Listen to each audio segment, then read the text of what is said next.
Good afternoon, traders and investors. It's Will here with another one. Hope you guys are good. What a juicy past 2 days we've had, guys. CPI yesterday, all but confirming that most of the inflation is now dead in the water and trending down. And today we had Jerome Powell come out with a pause, a much anticipated pause, but he did leave a little bit of juice left on the table for potential rate increases down the line before the end of the year, which was kind of contrary to what everybody was expecting coming into today. So let's get into that information and see how it might affect the markets, guys. As a whole, in my opinion, does still remain bullish for our thesis and narrative of a market recovery into the end of the year and possibly next year and through 2025 as well. I do think that the bottoms are in at this point. It's kind of a given in my opinion, and I'm trading accordingly. So let's get into that real quick. So I want to show you guys yesterday what happened with the CPI since I wasn't able to make a video yesterday. So we're going to cover it all today. Now, very, very, very important here. As you can see, I love this chart by Yahoo, where inflation is and isn't. So what we can see, guys, is despite the fact that inflation did come in at 4%, which was lower than expected, and now pretty much the lowest we've been in the last 12 months, we do still have some sticky inflation, which the Fed was worried about here. We have a lot of sectors that have come down now. As you can see, clothing, hotel rooms are now trading under our overall target here. We also have some nice decreases here in transportation, used vehicles, rental cars, airfare, and gasoline, which I'm pretty sure everybody appreciates at the pump. I definitely do. However, in the things that people most use every day, guys, we do see a bit of sticky inflation here. So personal care, your hygiene products and all that stuff, food at restaurants, rent is still high, pet and pet products, food at home, right? Alcohol, and some new vehicles as well. So all of these things that people do use most often, right? Namely food, housing, pet care, personal care, right? They're all slightly higher than the Fed would like to see, which is why Jerome Powell needs to kind of keep a relatively hawkish stance when he's talking about restrictive territory of the Fed. If he were to just come out and say, guys, we were doing a great job, we're exceeding expectations, things are going much better than we expected, and we're potentially looking for rate decreases here in the next 6 months, what would the market and everyday consumers do? They would go out and spend their money, right? The remaining savings that they have, instead of being scared and fearful of a potential recession, they would go right back out and spend their disposable income, which what would that cause? This would cause all of these inflation metrics to trend back up, which is why he needs to put out a fairly hawkish and aggressive message that they're going to keep rates higher for longer. And what that does is it kind of instills a bit of fear in everybody's minds. People hesitate to spend their money, start saving money, lock it away in money market funds that pay a lot of interest right now, between 4.5% to 4.75% on a lot of just savings accounts, right? Rates that we haven't seen in a long time. And what that does is the media as well will continue with the narrative that we're potentially going into a recession. The Fed is restrictive in its policy because inflation is still here. And as long as people believe that, what that does, it's like a self-fulfilling prophecy, right? If Powell stays fairly aggressive on his inflation language and says that the job isn't done, people do not go out and spend their money, which would trigger higher inflation.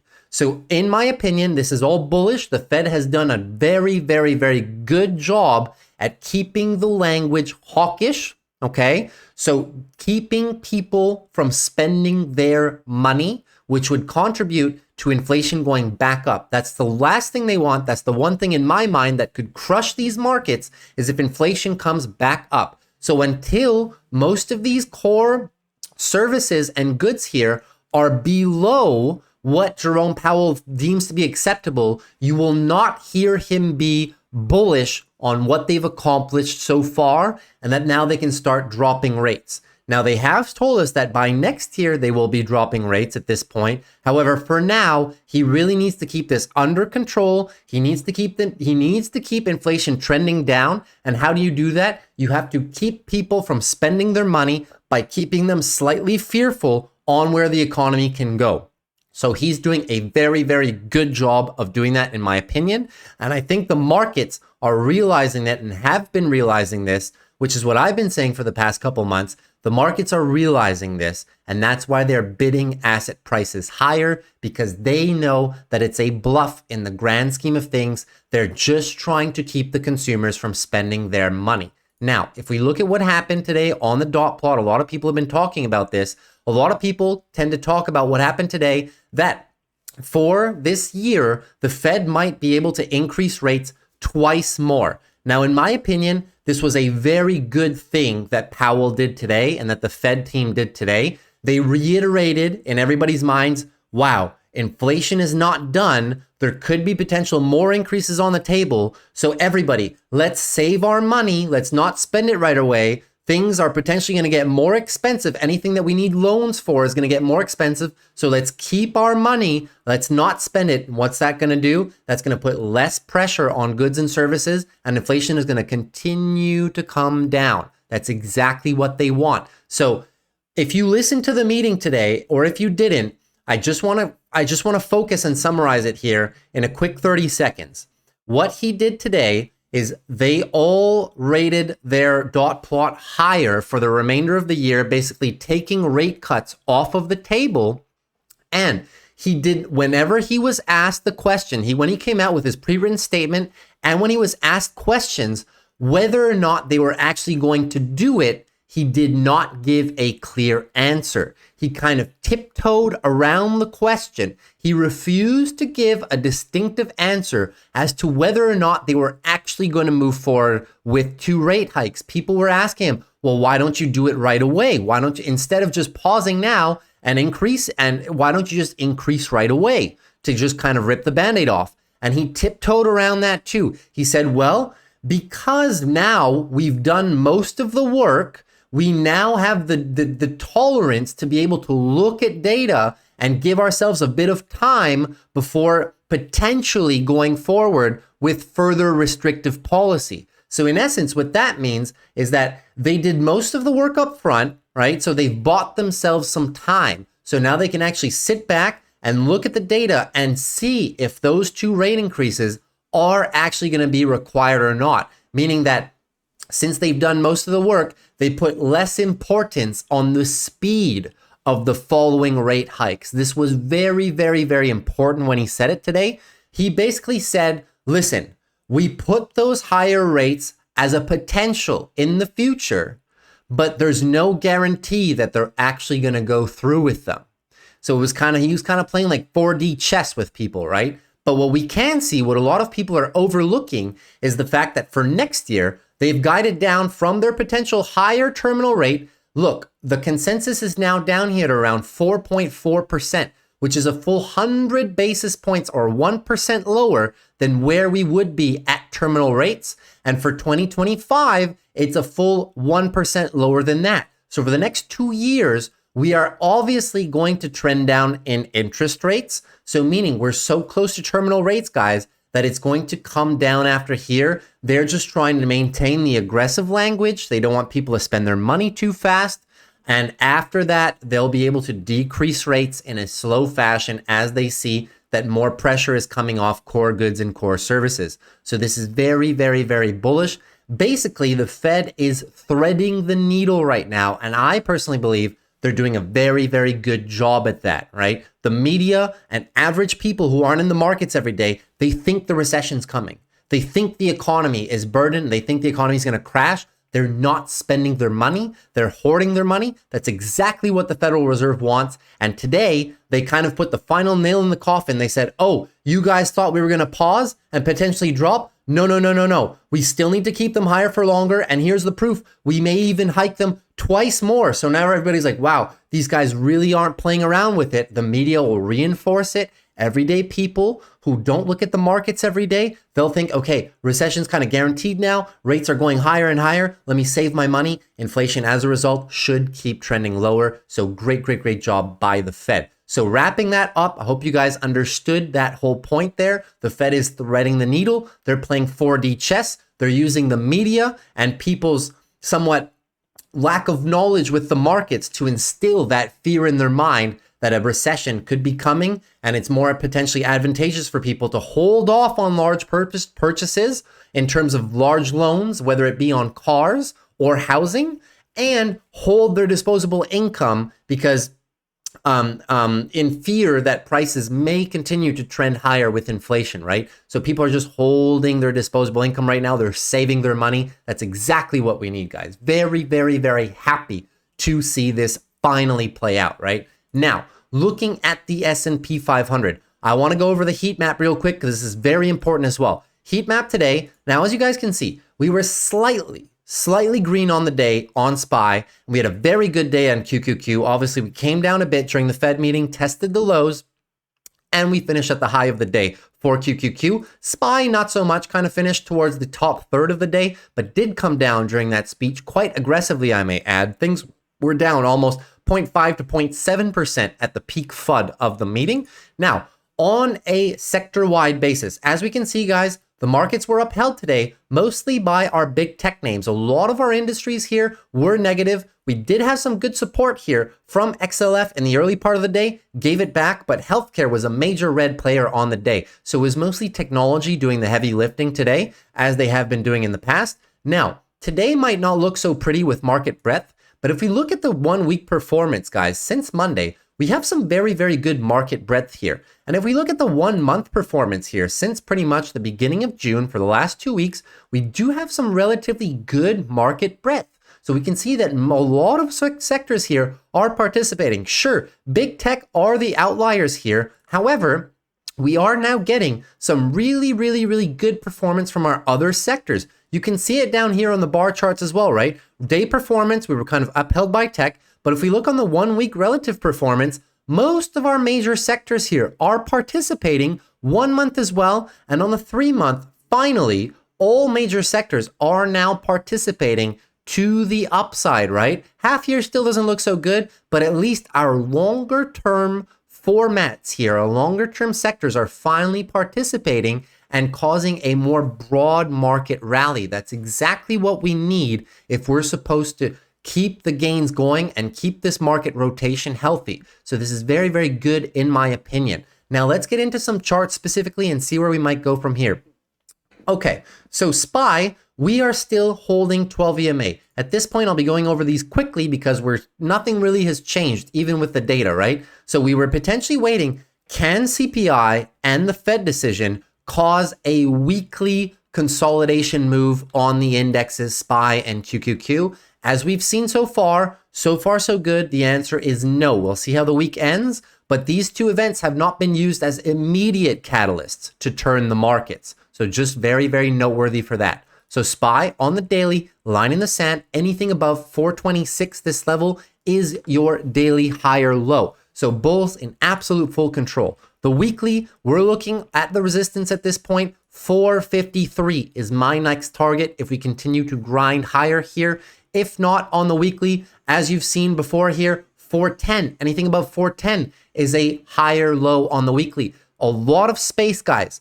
Any pullback on the daily is going to be for a daily higher low. Any pullback on the weekly, let's say if we lose the daily uptrend for some reason or whatnot, any pullback on the weekly time frame will be for a weekly higher low. In my opinion, it will be for dip buying. So keep that in mind. Bulls remain in control of the longer term time frames. You can see it here on the monthly. Clearly a monthly uptrend at this point with a decent breakout above our yellow line range. This was the target range. We're now pulling quite a bit away from that.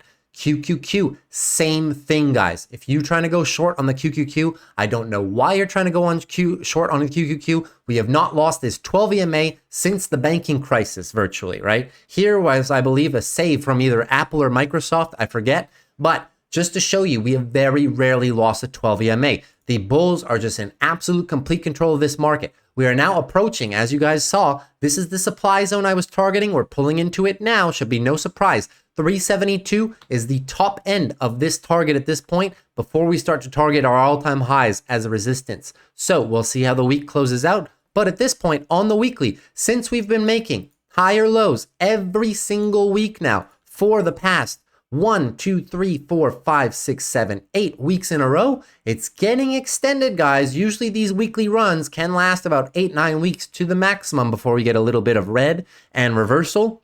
But it's going to be very, very hard for the bears to do it if they cannot even reverse the daily. So on the weekly here, pay close attention. We are overbought slightly, but at this point, it's crazy how much space we've created, guys. Anything above 310 is a weekly higher low. So any pullback will be for buying, in my opinion, going to be very tough for this market to roll over completely. Anything on the daily above 349-ish, this level here, will just be a daily higher low compared to this low. That's what I'm looking for. If we do pull back, target this 12 EMA first, please, because as you can see, it's been holding its ground very, very well. 4 hours as well. Look at the grind here, guys. Great, great, great job by the bulls. Yes, we are slightly overbought, but however, we can stay overbought on these for considerably some time. We would only need some sideways movement to actually negate things being overbought. So don't discount that as well. XLF financials getting rejected from our target zone here. 3350 was the target area of resistance that I'm looking for. What am I looking for? I'm looking for a weekly uptrend confirmation, something that the Russell has already done. If you look at these two charts, it's the exact same pattern. XLF has not done it yet. So what I'm looking for here, guys, at this point, I'm looking for our daily bulls to regain some strength here.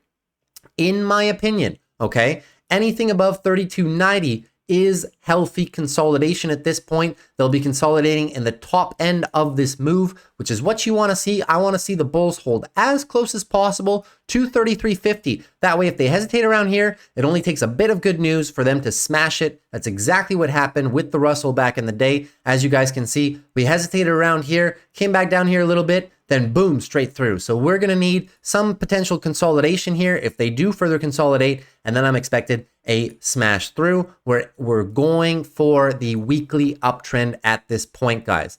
At this point, even if they roll over, anything above 3150 is going to be healthy in my opinion, but for now, still kind of stuck in this range. I really want to see the bulls hold this 12 EMA and the 3290 level right under 33. This would be a perfect hold in my opinion. It would coincide with previous resistance here, which is now acting as support. A lot of confluence, guys, here. Support here recently from these guys, right? And the 12 EMA. That's what I'm looking for financials. I'm looking for the push higher. Once again, my favorite name in the game, Charles Schwab, for the undervalued mean reversion play. I'm still looking for this to tag our 200 weekly up here at $62, which could represent a very decent over 10% move here, right? 15%. Very, very decent move expectation. And obviously, it's still significantly off our all-time high for a major bank, right? When you compare it to someone like JP Morgan, who has similar profit metrics and whatnot, who are down half as much.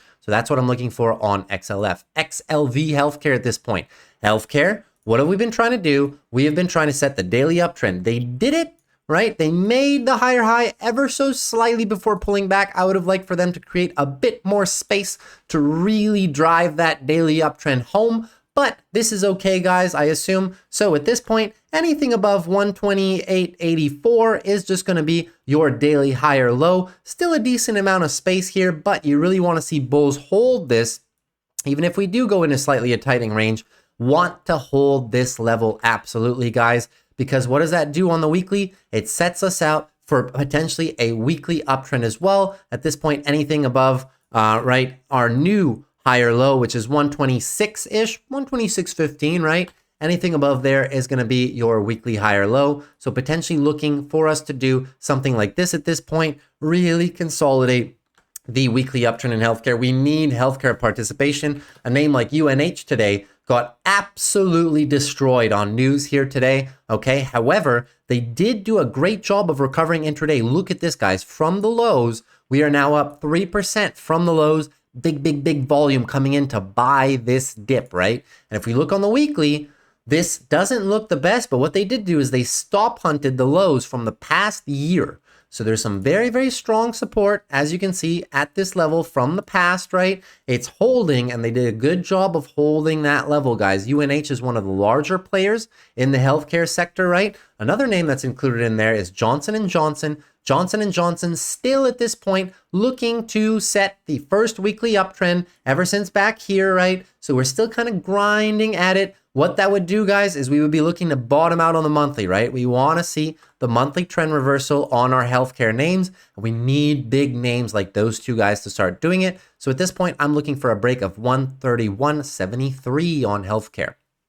IWM Russell doing a great job here. So this chart is looking better to look at on the weekly, right? It kind of gives more clarity. If we end the week like this somehow, then at this point, we will just be looking for consolidation and a higher low compared to 172.50. So what you want to see is you want to see a higher low, potentially retest of all this moving average confluence. We have our horizontal support down here and confirmation, further confirmation of the weekly uptrend being in motion. Why are we being rejected, guys, here? Very, very simply, big supply zone up here, obviously, since the banking crisis dropped. Now, bulls need to hold this level. We have a lot of support down here. We have our horizontal support here, 184.30. If we break through that, we are going to be looking for the moving average to provide some support. It looks kind of messy on the daily, right? So we are kind of technically looking for a daily higher low.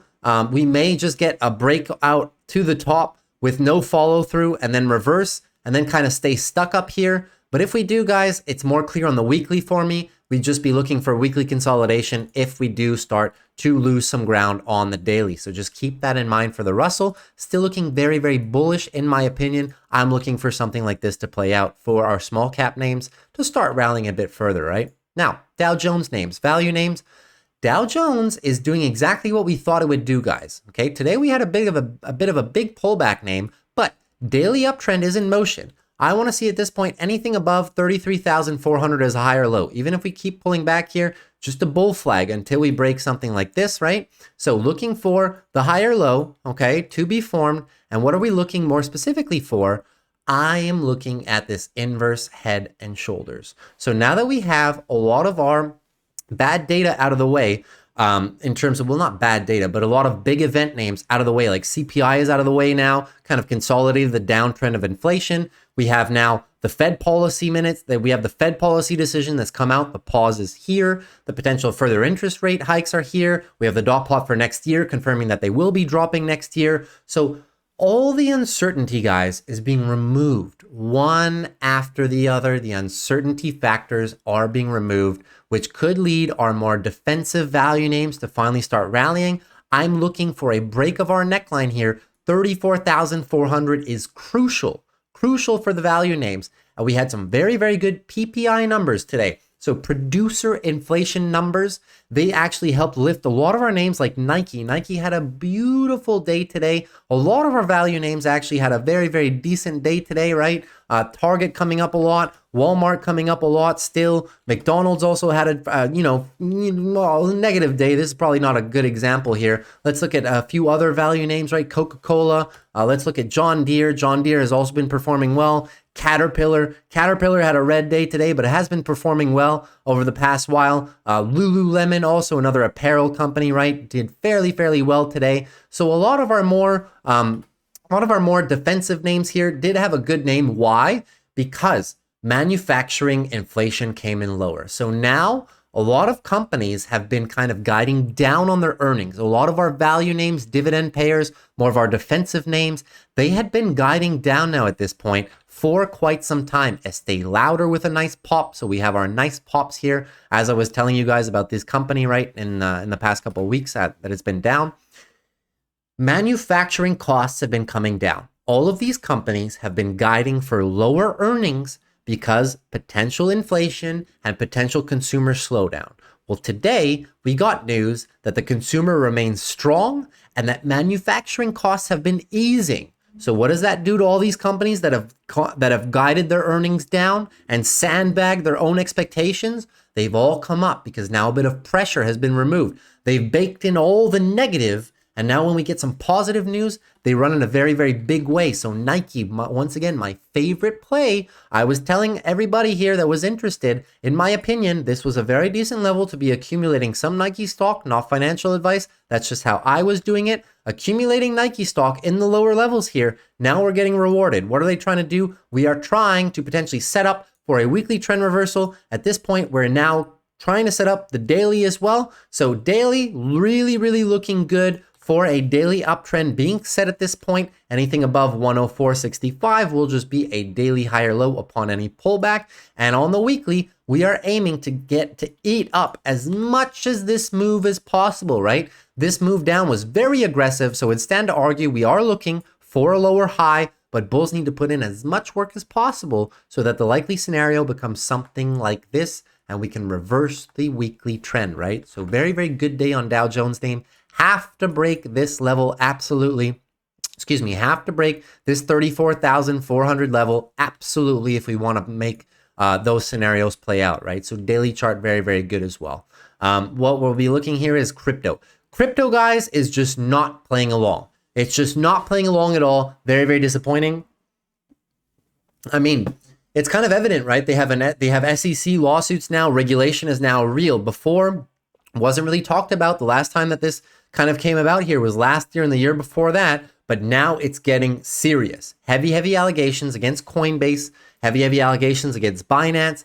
They're labeling a lot of these altcoins as securities now, which is a first allegation that they've made in a couple years now. So as long as Bitcoin cannot break this downtrending channel, we will continue to move down as the negative crypto headlines kind of take over the space.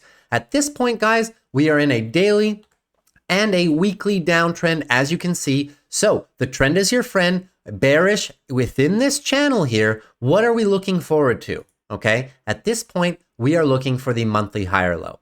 Anything above 16,331 is just going to be your monthly higher low. In my opinion, that's what's coming out now. It's taking some time. I know it's annoying, but eventually you do have to set these monthly higher lows, right? You need that pattern reversion. Eventually, when they set the higher lows, you guys can see that the bulls get more of a chance to kind of explode to the upside. But until we get more bullish headlines on crypto that can reverse this weekly uptrend, we are going nowhere fast, right? So first things first, need to reverse the daily uptrend to the upside. Like I said, was the case up here. We had a great chance of potentially doing it. Failed. No follow through. So now we're going to be looking to target the bottom end of this range here. And until bulls can reverse the daily time frame, I'm not looking up to the weekly, unfortunately. They cannot even reverse the daily time frame. So what we need to see is we need to see them reverse the daily time frame, okay? Then what's going to happen is you need to reverse the weekly time frame as well. Only once the weekly time frame will be confirmed bullish will I be able to say, yes, this is your monthly higher low. We're potentially looking for a further monthly upswing into the second half of 2023. Not going to talk about the rest of the altcoins here because Bitcoin dominance is key. It's at the highest level now in a few years. So unless Bitcoin does something, nobody else is doing anything. Now, Apple. Let's go over our big tech names, Tesla, and a few others, right? Don't want to make this video too long. So we're going to go over these quickly since not much has changed. Apple, anything above 177.67 is just a higher low, flirting with all-time highs again. I apologize if you guys can hear that. There seems to be a fire situation happening not too far from my house or something. Apple, 185 is going to be your next target, guys, for the all-time highs. Bulls in absolute full control here, looking for the daily break of this. Anything above 177.71, just a daily higher low. 12 EMA is your guide on Apple. No bearish signals whatsoever right now. Slightly overbought on the RSI, but you guys know how that works. Can stay around for quite some time. Amazon, same thing. 12 EMA, guys, is our guide. Daily uptrend is confirmed at this point. Still, even if we do pull back again, anything above 121-ish here is just going to be your daily higher low. On the weekly, still looking fairly good. Amazon, for me, is a play. I would like to pick some up here if we do start consolidate ever. In the 115, 116 range, that's where I'm kind of looking to pick up Amazon. That would put us down here, which is a stronger level of support in my opinion, right? So that's where I would be looking to further add to my Amazon position. At that point, we'd be looking for a weekly higher low, anything above 101. Something like this is what I'm looking for. I'm looking to buy right here, right? So that's the kind of setup that I want. I don't want to kind of buy when it's kind of grinding higher. I just wait for the pullbacks. Google, same thing, right? Google is in a great position. Let's look at the daily, still grinding our 12 EMA, guys. 12 EMA for stocks is the best, in my opinion, when you're looking at daily charts and weekly charts as well. If you're not day trading and trading on the 1 minute or 5 minute, 15 minute charts for swing trading intraday, you're looking for these more daily and weekly moves to play out. 12 EMA guide, okay?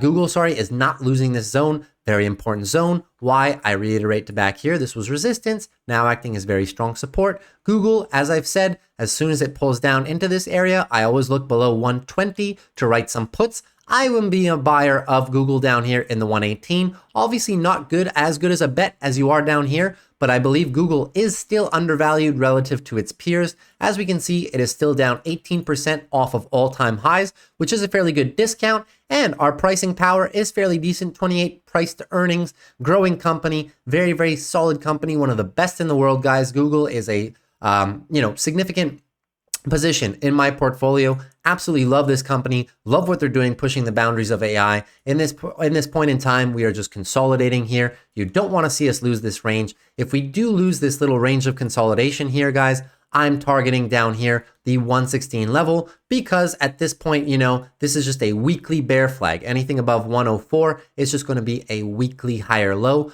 until we break our most recent high. You cannot say that these are really weekly higher lows. We're still kind of bull flagging right here, right? So Microsoft, I mean, we're on our way to all-time highs, guys, here soon, right? 349 is the next area of resistance. Very, very, very solid on the weekly, as you saw, grinding the 12 EMA. We lost it here, recovered it right away, right? Bear break, no follow through. Where are the bears? On one of these major names, where are the bears is what I want to know. We barely broke out of our previous 52-week or year-to-date high, here today. So they did a great job on that. Anything at this point, in my opinion, anything above 323 is your daily high or low. If we lose the daily uptrend pattern because QQQ decides it wants to consolidate, we have tons and tons and tons of space. Look, higher low, higher low, higher low, higher low. Consolidation here a bit. In my opinion, this is all one move. Anything above 275 is just going to be your weekly higher low. Potentially look for it here around the 12 weekly EMA. That would kind of coincide with our area here, previous area, right? Very possible that turns up again with our 12 EMA if we do pull back on Microsoft. If not, if we keep breaking, we are going to all-time highs, grinding this 12 EMA. Now, Meta, same thing, guys. I mean, look, 12 EMA grind. Whenever we lose it, no follow through, smash through with earnings, hold the 12 EMA the whole time. Look at this, right? Look at this. Since $100, since the moving averages crossed 12 EMA, the whole time, right? I may as well remove this purple line. I like to keep it there because in my opinion, it's a very, very strong area. Let me remove it just to be more clear on the charts. At this point, in my opinion, anything above 230-ish is just going to be your weekly higher low until we really break this area here convincingly. I'm not saying this is the weekly higher low. In my opinion, this is all one move, just a little consolidation at the top here. So anything above this, 230 is a weekly higher low. The daily bulls are in full control. Now we're looking to target this area, 276 on the break, for continuation of our daily uptrend until we lose this 12 EMA in a convincing fashion. You won't get your weekly pullback, guys. That's what I'm looking for if I would be looking short, right? NVIDIA? NVIDIA is a story of the day, guys. Story of the day. After Powell came out and things weren't as bad as they appeared to be, and people kind of understood that he put the potential two rate hikes out there just to say that he can do them if he wants to. So basically, NVIDIA bulls called the bluff right away, right? Look, this is 2 o'clock when the minutes came out, right? When the SEP, those dot plots came out. This is 2 o'clock, and look what it did afterwards, guys. Monster rally. NVIDIA controlling the pace here of QQQ, end of day, almost up 4% in the last 2 hours, calling Powell's bluff essentially. Monster, absolute beast of a stock. At this point, the weekly higher low has been set, in my opinion, 375. Anything above 375 is a weekly higher low. Obviously massive overbought here, guys, but until NVIDIA reverses, in my opinion, QQQ will not reverse either. It's really been leading that Tesla, Apple, Microsoft. Until you get big tech to put in some weekly consolidations, QQQ is just going to keep grinding higher, guys. I mean, it goes without saying, right? That's how FANG came to be, is just the reason that people invented the term FANG is because FANG would just grind higher from like 2015, 16-ish, whenever, like when I had my position at the bank, when I first started, right? That's all people used to talk about. The FANG ETF started coming out, right? Big tech, it was big tech, right? Why? Because they kept outperforming the market consistently, and it basically became FANG carrying the entire market for years. So this can happen, guys. It's not the first time it's happened, right? So NVIDIA, until NVIDIA loses this massive daily uptrend that they've new daily uptrend, right? Because here it was kind of in jeopardy, but now they've kind of gained it back. We are looking for a daily higher low. Anything above 371 is your daily higher low, and also your weekly higher low pretty much as well, right? 373-ish area for the weekly. On the daily, it's this guy right here, right? So not these guys right here. So yeah, about 373. So same level, daily and the weekly, right? For consolidation. Until now, continues to break out to all-time highs. Be very careful, though. We do have some bearish divergence at this point, right? RSI pointing down and the stock pointing up could lead to some further consolidation, maybe just a quick move down, right? And kind of erase what's happening here, right? So moving on to, let's do Palantir.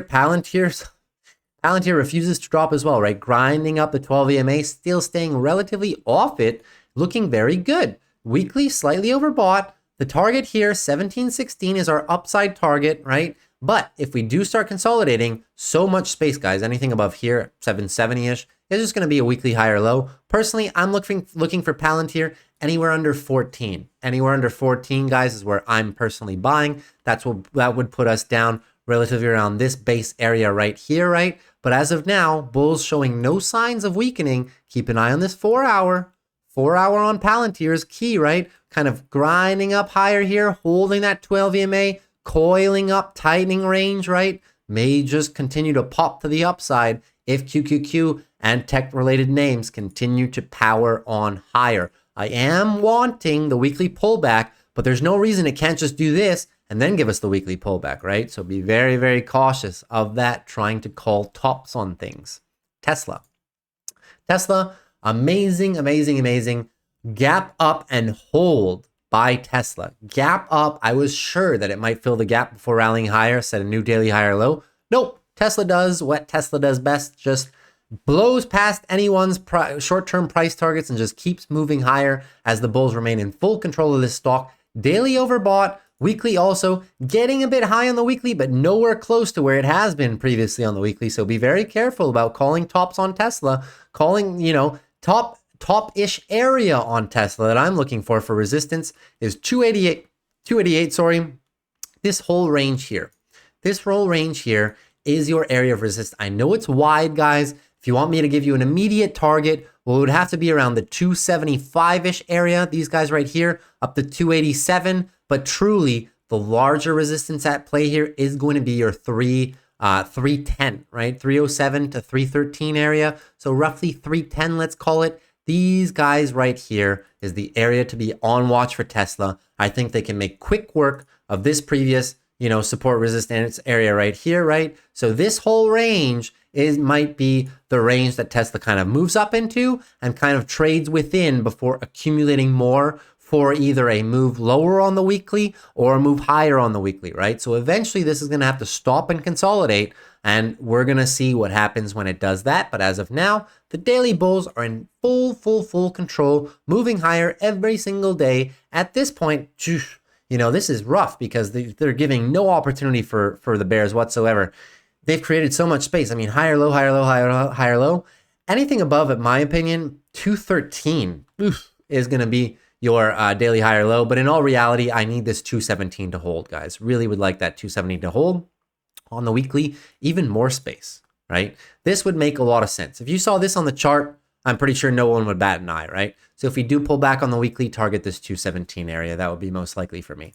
PayPal. Oh, PayPal. You're so cheap and no one loves you. You're like Meta and Netflix back in the day, right? You remind me of Meta all the way back here. You remind me of Netflix when everybody said Netflix was dead and they had no moat, and that was the end of Netflix's meteoric run, right? PayPal, guys, just be patient. If you believe in the company and you're invested and you know that it's good value at these prices and you know the revenues have doubled since the last time they were at this price, stay patient. In my opinion, not financial advice, but for me personally, this is a bargain bin deal for me. I love buying stocks that are years off of their most recent price, right? Years at this point, time machine prices, bargain bin prices, whatever you want to call them. PayPal is a very good play for me right now. Very, very heavy into PayPal. What are we looking for here? On the daily, more specifically, we are still looking for our daily higher lows to be set, right? Need to break 65.39. 65.39 is the one to beat. Anything above 59 is going to be your daily higher low. Is it this guy? Remains to be seen. As long as we stay within this tightening range, can't say for sure, right? It could continue to flag. That would be a flag on the weekly, right? We're still trying to flag and hold. I know it looks messy. That's why I have to expand it because PayPal doesn't move that much recently.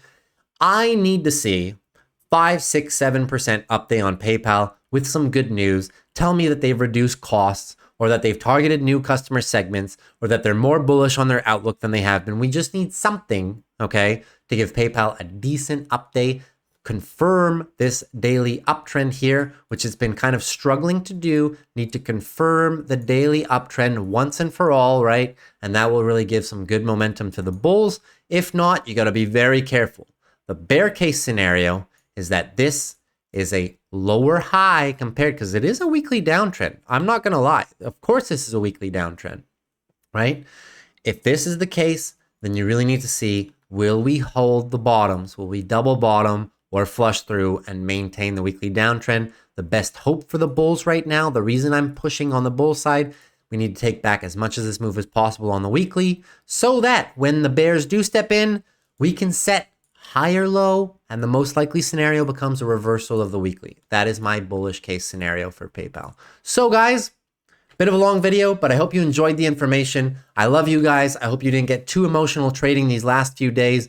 But even me, when we are in a Fed week and we have especially CPI 2, I tend to taper off my trades a little bit. That's why I didn't present any trades on Monday, because I don't want people to over leverage coming into that. I said a couple companies I was looking out for in the past couple of weeks, right? Schwab, Nike, the more safer ones. But now we're going to start to go a bit more heavy in tech, potentially with some of these pullbacks that may or may not come. I have some very, very good plays for you guys for the rest of, for the rest of basically the next couple months coming out, right? So I'll be doing a lot of writing put options, right, on a lot of companies we've been tracking, PayPal, Enphase, the likes of that, right? A lot of some companies that are undervalued potentially compared to the rallies we've been having. So that's what we're going to get into. As of, I might do one tomorrow with tomorrow's aftermarket, most likely Monday. Monday, I'll go back to the original format of showing you guys 3 to 5 options positions that I'm playing for the week. All right. So let me know if I don't cover any companies you guys wanted to see. Let me know in the comments if you guys want me to cover any companies, guys. Value stocks, growth stocks. I look at this stuff all day, every day. It was my job. I've been a trader now for the past 12 years, right? I've done most of all asset classes, but specifically stocks and options. Was a licensed stockbroker for 5 years, portfolio advisor for my last year and a half, right? So I do know what I'm talking about. I have the licenses on the wall to prove it, although I haven't been practicing now for over a year at this point, trying to do this full time on my own, travel the world and whatnot, and just build a business on my own on the side. That's another discussion for another time, guys. But anyways, my name's Will. Hope you enjoyed the content. If you did, consider liking, consider subscribing. I'll see you guys tomorrow, and best of luck. Crush your trades, guys.